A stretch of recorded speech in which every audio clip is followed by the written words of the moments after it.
இன்றைய அனுதின பரலோக மன்னா. நாள் பிப்ரவரி 22. ஆதார வசனம் எபிரேயர் 13:5. நீங்கள் பண ஆசை இல்லாதவர்களாய் நடந்து உங்களுக்கு இருக்கிறவைகள் போதுமென்று எண்ணுங்கள். இதன் ஆவிக்குரிய விளக்கம்: தன்னலமான ஜெபம் பிரயோஜனமற்றது. அது தேவனுடைய பார்வையில் பயனளிக்க கூடாத ஒன்றாகும்.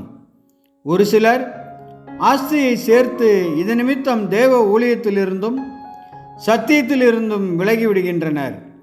சிலர் சரீர பலனை பெற்று பல சோதனைகளை பெறுகின்றனர். ஆவிக்குரிய இஸ்ரவேலர் தேவனிடம் விண்ணப்பம் பண்ணும்போது உலக ஆஸ்தி அந்தஸ்திற்காக அல்ல, ஆவிக்குரிய வரங்களுக்காகவும் மன திருப்திக்காகவும் பொறுமையுடன் தேவ ஊழியத்தை செய்ய ஞானத்தை மட்டுமே கேட்க வேண்டியவர்களாக இருக்க வேண்டும்.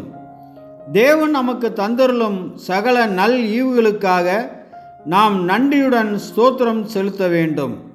அதனால் எப்போதும் ஆவிக்குரிய வரங்களை நாடுபவர்களாகவே இருக்க வேண்டும். நமக்குள்ளவைகளில் மன திருப்தியுள்ளவர்களாக இருக்க வேண்டும். நமக்கு தேவையானவைகளை தேவன் அறிந்திருக்கிறார். ஆமென்.